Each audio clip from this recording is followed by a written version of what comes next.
Hello and नमस्ते everyone. सो आज हम पढ़ेंगे राय सिंह ऑफ बीकानेर। मैं बीकानेर को बी की एन ही लिखती हूँ। I also live in Bikaner, so that's why. देखिए सिलेबस देख लेते हैं एक बार। चौहान वंश में अजमेर, रणथंभौर, जालोर हमने फिनिश कर लिया है। जो चैनल पर न्यू है, आरपीएससी फर्स्ट ग्रेड 2026 की प्लेलिस्ट है, जिसके अंदर आपको मैंने रिपीट कराए हैं। Third time I am teaching history, so आप वो वीडियो ज़रूर देखें, रिसेंट वाली देखें। अजमेर के मानसिंह, अजमेर बोल रही हूँ, सॉरी, आमेर के मानसिंह डन हो चुका है। कल राव चंद्र सेन भी हमने कर लिए थे। आज हम पढ़ेंगे रायसिंह ऑफ बीकानेर। बुक हम 3 फॉलो कर रहे हैं। एक हमारी बुक चल रही है, रोहित सर की बुक है ना, अपनी पढ़ाई वाली बुक है। और एक हमारी बुक है आरबीएससी की, और एक हमारे पुराने नोट्स हैं। तो हम 3 चीज़ों को साथ में लेके चल रहे हैं, ठीक है। एक सर की बुक है, तो इन तीनों से राइसिंग ऑफ बीकानेर पढ़ेंगे। और अगर फिर भी इससे बाहर चला जाए तो क्या ही कर सकते हैं। एडिशनल्स पेजेस मैं छोड़ना भूल गई हूँ, लेकिन कोई बात नहीं, मैं उसे बाद में अपने आप ऐड कर दूँगी। आप अपने जहाँ पे पढ़ रहे हो, आप वहाँ पे अपने जो भी स्पेस वगैरह है उसको बराबर छोड़ते हुए चलें, और पढ़ते ज़रूर रहें, हारे नहीं। एग्ज़ाम जो है वो बहुत नज़दीक आ चुका है, 4 महीने के अंदर अंदर आपका एग्ज़ाम है। देखिए पढ़ने तो हमें राइसिंग ऑफ बीकानेर ही है, लेकिन थोड़ा सा बैकग्राउंड हम जानेंगे कि बीकानेर के इतिहास के बारे में, और फिर हम रायसिंह जी के बारे में पढ़ेंगे। जिसको लगे कि भाई मुझे तो सिर्फ रायसिंह के बारे में ही सुनना है, तो वो थोड़ा सा वीडियो आगे करके देख ले, आपको रायसिंह वहाँ से मिल जाएंगे। मुश्किल से 5 या 6 मिनट रहेंगे जब मैं थोड़ा सा स्टार्टिंग पे बताऊँगी। देखिए यहाँ पे बीकानेर की बात करूँ तो बीकानेर के अंदर हमारे यहाँ करनी माता का मंदिर है ना। उसकी देखो एक वीडियो भी आएगी करनी माता के मंदिर की। काफ़ी टाइम पहले गए थे, वो एक्चुअली मैंने एडिट करने के लिए दी हुई है। देखते हैं कैसी आती है। और यहाँ पर राठौड़ वंश, ठीक है, अगर शासन की बात करें तो बीकानेर के अंदर राठौड़ वंश जो है वो माना जाता है। और हम थोड़ा सा बात करें तो इस एरिया को जांगल देश कहा जाता है। अभी हम बीकानेर की बात कर रहे हैं, अभी हम रायसिंह जी के बारे में बात नहीं कर रहे हैं। जांगल देश कहा जाता है। और इसकी राजधानी भी, क्योंकि जांगल देश में देखो बीकानेर भी आता था, नागौर भी आता था, तो इसलिए हमने पढ़ा है कि अजमेर की जो राजधानी थी वो पहले अछित्रपुर थी। तो सिमिलरली इसकी भी जो राजधानी थी वो पहले अहिच्छत्रपुर ही थी, ठीक है। अब इसके अंदर जो सबसे पहले आते हैं, सबसे पहले कौन आते हैं? सबसे पहले आते हैं राव बीका। कौन आते हैं? राव बीका। राव बीका की बात करें तो करीब करीब 1465 से 1504 ईस्वी की बात है, 1465 की बात है। तो राव जोधा के ही ये पुत्र थे, ठीक है। किसके पुत्र थे ये? राव जोधा के पुत्र थे। एक सेकेंड मुझे, तो ये जो थे ना, वो ये राव जोधा के पुत्र थे, जोधपुर वाले। तो राव जोधा के पुत्र थे, और उनके ये दूसरे पुत्र थे राव बीका। ये राव जोधा हैं, ये राव बीका हैं। तो राव जोधा के पुत्र थे राव बीका, और इन्होंने अपने पिता से परेशान हो गए थे ये, क्योंकि इनके पिताजी जो थे वो इन्हें बहुत डांटते थे।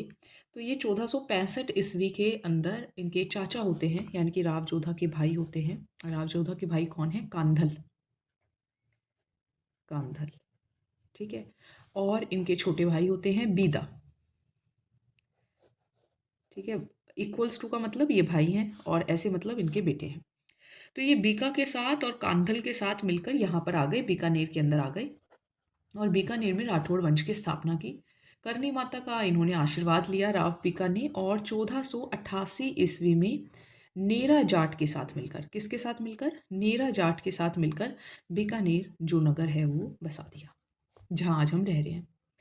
अगर हम बीकानेर की स्थापना की बात करें तो ये अक्षय तृतीया के दिन हुई थी, अक्षय तृतीया के दिन हुई थी।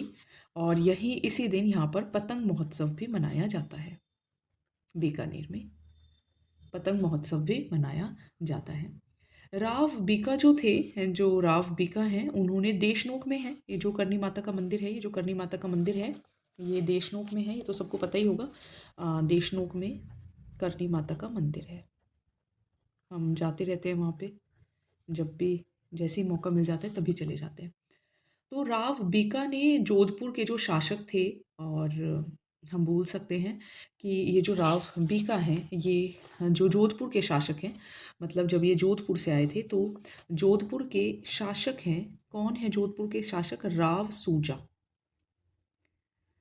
तो उन पर आक्रमण करते हैं और राजकीय चिन्ह बीकानेर में ले आते हैं। ठीक है, क्या ले आते हैं? राजकीय चिन्ह। राजकीय चिन्ह बीकानेर में ले आते हैं। तो ये किसके बारे में मैंने आपको बताया? ये राव बीका जी के बारे में बताया है। थोड़ा सा आप आगे स्क्रॉल करके देख लें प्लीज़, जिनको सिर्फ राय सिंह के बारे में जानना है। थोड़ा सा 5-10 मिनट लगेंगी और फिर क्लियर हो जाएगा। तो ये थे राव बीका। फिर आते हैं, इनके बाद आते हैं, सेकेंड नंबर पर आते हैं राव लूणकरण। राव लूणकरण 1505 से लेके 1526 ईस्वी। इनको कहा जाता है कलयुग का करण। लूणकरण को कलयुग का करण कहते हैं। कहाँ कहा गया है? राव जेतसी रो छंद में कहा गया है। राव जेतसी रो छंद में कहा गया है। किसने लिखी है ये लिखी है बीठू सूजा ने। तो उसमें इनको क्या कहा गया है? कलयुग का कर्ण कहा गया है। एक और है करमचंद, ये थोड़ा मैं फिल इन द ब्लैंक्स छोड़ देती हूँ। करमचंद वंशो कीर्ति ग्रंथ है जिसके रचयिता हैं जय सोम। कौन है रचयिता? जय सोम। उन्होंने भी इसकी तुलना जो है वो कर्ण से की है। इन्होंने ही लूणकरण झील बनवाई और राव लूणकरण ने ही जो नागौर के शासक थे मोहम्मद खां, तो इनकी युद्ध होता है नागौर के किसके साथ? मोहम्मद शाह के साथ, मोहम्मद खान के साथ, सॉरी, मोहम्मद खान के साथ उनको हराया। और 1526 में, 1526 तक है ना, देखो इनका एंड, तो 1526 ईस्वी में ढोसी का युद्ध होता है। ढोसी के युद्ध में नारनौल के नवाब होते हैं। नारनौल के नवाब हैं, कौन है? अबी मीरा। ठीक है, कौन है? अबी मीरा हैं। उनसे लड़ते हुए ये वीरगति को प्राप्त हो जाते हैं। तो राव बीका और राव लूणकरण जी के बारे में मैंने आपको बताया। एक बार रिपीट कर देती हूँ। देखिए, सिलेबस में तो हमारे राइसिंग ऑफ बीकानेर ही है, लेकिन थोड़ा सा हम एक दो जो भी इनसे पहले जो 4 राव हैं उनको और जान रहे हैं। तो बीकानेर के अंदर ये स्थापना करते हैं। करनी माता का मंदिर जो है वो आप सबने सुना होगा, कुलदेवी हैं बीकानेर की, राठौड़ वंश है यहाँ पे, ये जांगल प्रदेश के अंदर आता है। राव जोधा के भाई थे कांधल और इनके बेटे थे राव बीका। तो ये राव बीका जो हैं वो इनके साथ क्या कहते हैं, ये मैंने क्या लिखा है, बीका, राव बीका तो यहाँ पे लिखा ही हुआ है। तो राव बीका जो हैं वो क्या करते हैं, 1465 ईस्वी में यहाँ पर आ जाते हैं और 1488 ईस्वी में बीकानेर की स्थापना करते हैं। जोधपुर के राव सूजा से राजकीय चिन्ह भी ले आते हैं। बीकानेर की स्थापना में इनकी नेरा जाट मदद करते हैं और अक्षय तृतीया के दिन बीकानेर की स्थापना हुई थी। तो इस दिन पतंग महोत्सव भी मनाया जाता है।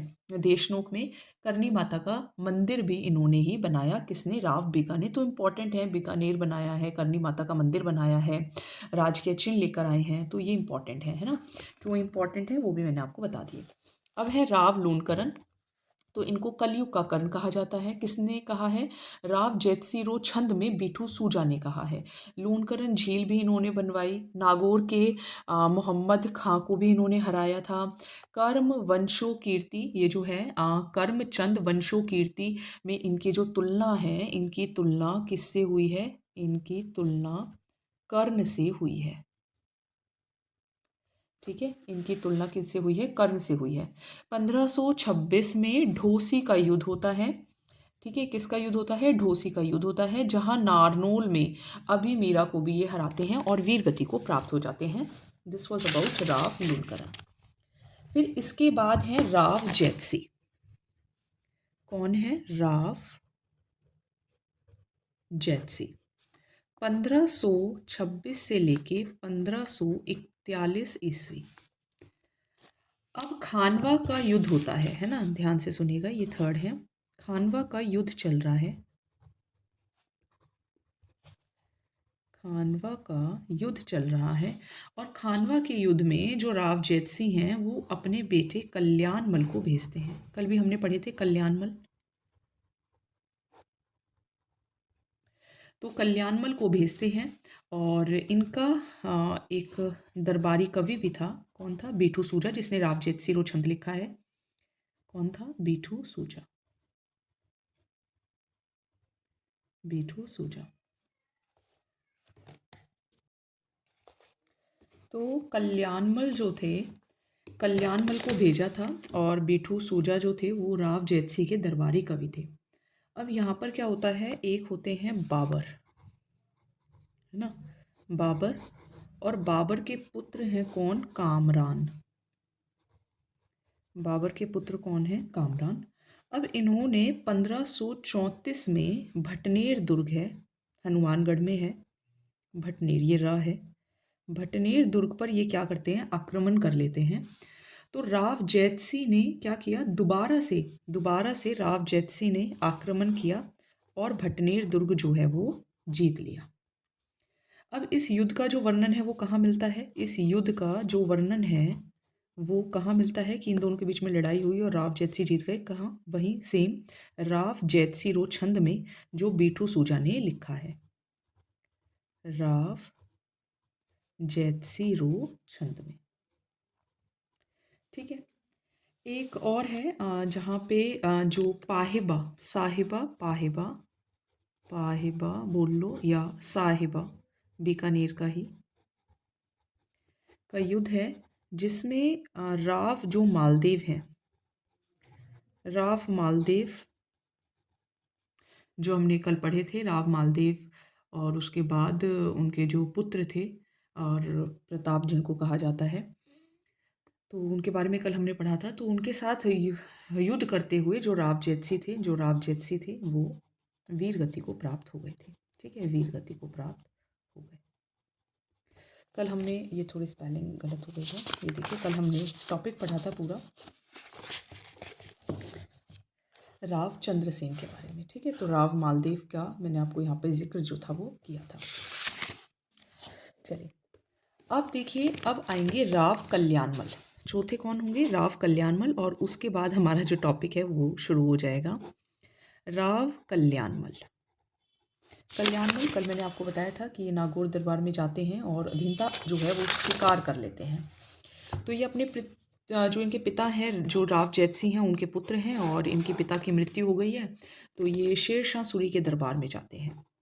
कहाँ जाएंगे ये? शेर शाह सूरी के दरबार में जाएंगे और गिरी सुमेल का युद्ध होगा, काफ़ी फेमस युद्ध है, गिरी सुमेल का युद्ध होगा, जिसमें ये शेरशाह सूरी की मदद करेंगे। ठीक है, ही बेसिकली हेल्प शेरशाह सूरी। और जो गिरी सुमेल के युद्ध के अंदर जब ये हेल्प करेंगे तो राव कल्याणमल को क्या करेंगे? बीकानेर का शासक बना दिया जाएगा। फिर नागौर दरबार में भी ये जाते हैं, जो कि कल मैंने आपको पढ़ाया था जब मारवाड़ के चंद्रसेन पढ़ाए थे। तो नागौर दरबार में भी जाते हैं और वहाँ पर उपस्थित रहते हैं और अकबर की अधीनता भी स्वीकार करते हैं और अपनी पुत्री का, इनकी पुत्री होती है, पुत्री का जो विवाह होता है वो किससे कर देते हैं? अकबर से कर देते हैं। ये हमने कल पढ़ा था। और इनके दो पुत्र भी होते हैं, अपने दोनों पुत्रों, ठीक है, इनके दो पुत्र भी हैं। पुत्र के नाम आपको ध्यान रखने हैं, पृथ्वीराज, पृथ्वीराज राठौड़ और राय सिंह। अब यही राय सिंह हैं जिनके बारे में हमें पढ़ना है। तो बीकानेर के शासक जिन्होंने अकबर की, मुगलों की अधीनता स्वीकार की थी, वो कौन थे? राव कल्याणमल। अब आ जाते हैं राय सिंह के बारे में, जो हमारे सिलेबस में है।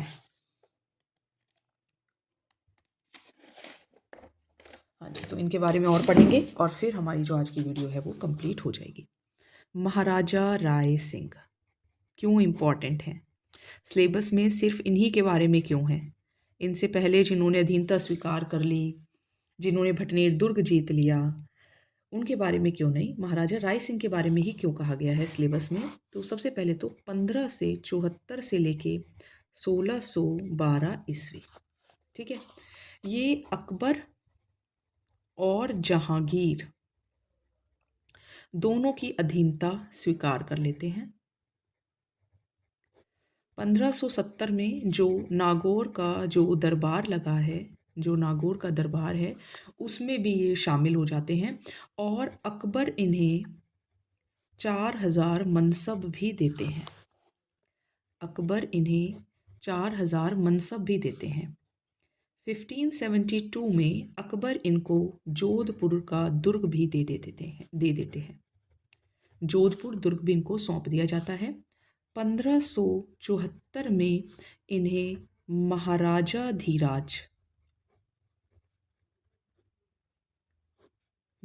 धीराज की उपाधि भी मिल जाती है और ये बीकानेर के शासक भी बन जाते हैं। तो अभी तक तो सब कुछ मिल ही रहा है ना।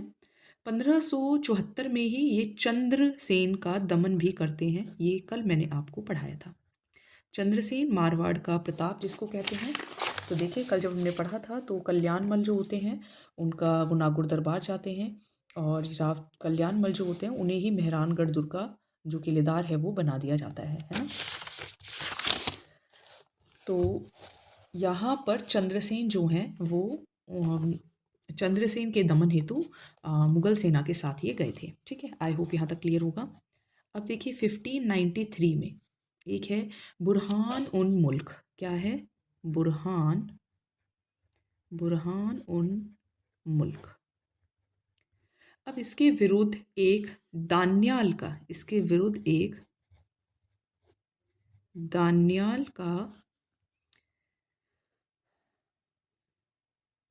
हाँ कौन सा अभियान है? थट्टा अभियान। कौन सा अभियान है? थट्टा, ये था है, ठीक है, दिस इज था। थट्टा अभियान में गए और इसके अलावा राय सिंह जो हैं उसमें तो ये गए थे, बुरहान मुल्क के खिलाफ ये गए थे। कौन? राय सिंह इनके साथ। और भी काफ़ी जगह गए जैसे कि काबुल, कंधार, बलूचिस्तान भी ये गए थे। ठीक है, 1604 में आप भी देखिए पेन कॉपी लेकर बैठे है ना कुछ आप करें, अगर खाली सुनेंगे तो बोर हो जाएंगे। ठीक है, 1604 में अकबर ने 1604 में शमशाबाद, क्या है? शमशाबाद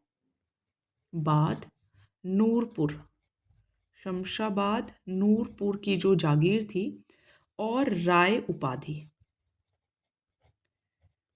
ठीक है, इसकी जागीर किसने दी है? अकबर ने। और राय उपाधि, क्योंकि देखो हम पढ़ रहे हैं ना महाराजा राय सिंह, तो इसकी जो उपाधि है वो दी जाती है और साथ ही साथ में इनकी सेवाओं से खुश होकर जूनागढ़ का प्रदेश भी दे दिया था। जूनागढ़ यहाँ पर किला है, जूनागढ़ का किला भी दे दिया था। जो महाराजा राय सिंह हैं वो राजपुताना में जहांगीर के विश्वसनीय व्यक्ति थे। तो जहां अकबर ने, देखो अकबर ने इन्हें 4000 का मनसब दिया, वहीं जहांगीर इनको 5000 का मनसब देते हैं। जहांगीर इनको 5000 का मनसब देते हैं। ठीक है, इसके बाद इनके मंत्री होते हैं। इनके मंत्री कौन हैं? इनके मंत्री हैं, किसके मंत्री हैं? राय सिंह के। राय सिंह के मंत्री हैं और मंत्री का नाम है करमचंद। मंत्री का नाम है करमचंद और करमचंद की देखरेख में ही जूनागढ़, ये जो जूनागढ़ का जो किला है, जूनागढ़ का जो किला है इसका भी निर्माण होता है 1589 से लेके 1594 तक, 5 साल तक होता है। और किले के वेरी इंपॉर्टेंट, किले के सूरजपोल द्वार है और उस पर जयिता से, कौन? जयिता से राय सिंह प्रशस्ति लिखवाई जाती है। राय सिंह प्रशस्ति लिखवाई जाती है।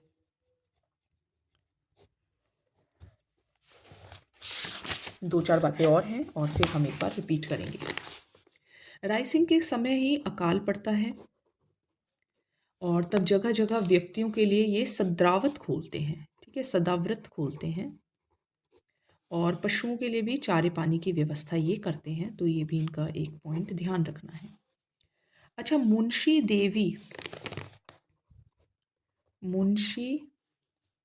देवी प्रसाद ने मुंशी देवी प्रसाद ने इन्हें क्या कहा है, रायसिंह को क्या कहा है कि ये तो राजपुताने का कर्ण है।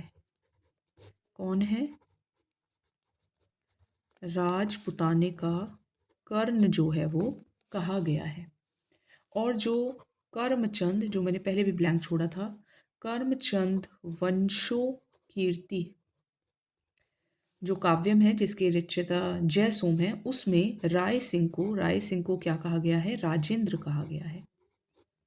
क्या कहा गया है? राजेंद्र कहा गया है। पुस्तक है, देखिए जो ये हिस्ट्री की जो वीडियोस हैं, these might be boring but these are important. इसके बिना एग्ज़ाम क्लियर नहीं हो सकता है, ठीक है। तो चाहे बोरिंग हो चाहे कुछ भी हो, आपका लक्ष्य जो है वो सीधा होना चाहिए। फिर चाहे शोर कितना भी रहे कि ये टफ़ है, वो टफ़ है, ये नहीं हो सकता, वो नहीं हो सकता, आपका जो लक्ष्य है वो बिल्कुल क्लियर होना चाहिए। पुस्तक है एक राय सिंह महोत्सव। कौन सी पुस्तक है? राय सिंह महोत्सव। संस्कृत भाषा में है, संस्कृत भाषा में है, जिसमें राव सीहा से लेकर, ठीक है, राय सिंह तक का इतिहास जानने को मिलता है। और है, एक है वैधक वंशावली। क्या है? वैधक वंशावली। एक और है बाल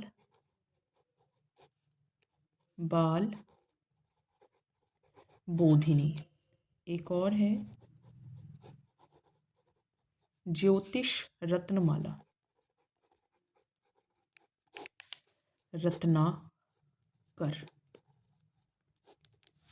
फाइनली 1612 में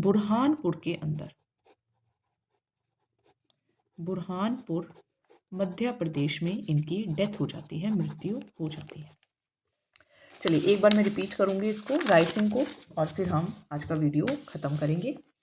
देखिए, Maharaja Rai Singh, Akbar Jahangir, this is important क्योंकि देखो काफ़ी सारे जगह पर ये जाएंगे और काफ़ी, देखो अधीन तो इन्होंने अपने आप को बना ही लिया था मुग़लों के, लेकिन फिर भी हाँ अचीवमेंट्स भी हैं। तो महाराजा रायसिंह अकबर जहांगीर की अधीनता स्वीकार कर लेते हैं नागौर दरबार में जब ये जाते हैं, और जो अकबर है वो इन्हें 4000 का मनसब भी देता है। फिर 1572 के अंदर इन्हें जोधपुर दुर्ग भी मिल जाता है। अभी तो सब मिल ही रहा है। 1574 में महाराजा धीराज बीकानेर के शासक बन चुके हैं। चंद्रसेन के साथ इनका पंगा होता है क्योंकि चंद्रसेन जो होते हैं वो अधीनता स्वीकार नहीं करते, वो वापस आ जाते हैं। 1593 में बुरहान उल मुल्क के खिलाफ ये दनियाल भट्टा अभियान में जाते हैं और बुरहान में इनकी डेथ होगी। तो बुरहान उल मुल्क के खिलाफ दनियाल भट्टा अभियान जो कि रायसिंह द्वारा किया जाता है। इसके अलावा इनको काबुल, कंधार, बलूचिस्तान, बहुत कुछ देखो आप इनको मिल ही रहा है। फिर 1604 में अकबर इनको शमशाबाद, नूरपुर की भी जागीर दे देते हैं। फिर राय उपाधि भी दे दी जाती है इनको। फिर जो जूनागढ़ का किला है वो भी करमचंद की देखरेख में बनाया जाता है और जहांगीर इनको 5000 का मनसब देते हैं। सूरजपोल द्वार है जूनागढ़ किले पे, जो जैता जहाँ पे रायसिंह प्रशस्ति भी लिखता है, मतलब अबाउट रायसिंह लिखता है। इनके टाइम पे अकाल भी पड़ा था जब इन्होंने सद्रावत किए थे और चारे पानी की व्यवस्था भी की थी जानवरों के लिए। मुंशी देवी प्रसाद राय सिंह को राजपुताने का कर्ण कहते हैं। और कर्म जो है अपने पास, ये कौन सी बुक होती है, ये बुक का मैं नाम भूल जाती हूँ, कर्मचंद वंशोकीर्ति काव्यम, जो कि जयसोम ने लिखी है, उन्होंने राय सिंह को राजेंद्र कहा है।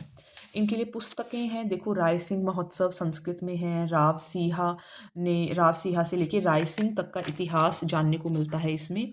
वैदक वंशावली है, बाल बोधिनी है, ज्योतिष रत्नमाला है, रत्नाकर भी है। फाइनली बुरहानपुर में इनकी डेथ हो जाएगी। चलिए अब हमारे कुछ और शासक रह गए हैं जिनको हम करेंगे और फिर गुर्जर प्रतिहार वंश अपना शुरू हो जाएगा। देखिए हमने अजमेर कर लिया है, रणथंभौर जालोर कर लिया है, आमेर के मानसिंह कर लिए हैं, राजचंद्र सेन कर लिए हैं, राय सिंह ऑफ बीकानेर कर लिए हैं। अब हम राणा सांगा, महाराणा प्रताप, महाराणा राज सिंह के बारे में पढ़ेंगे और फिर गुर्जर प्रतिहार और फिर बाकी टॉपिक्स अपने स्टार्ट हो जाएंगे। Till then thank you so much, keep revising and yes, Lakshya is very important. Thank you.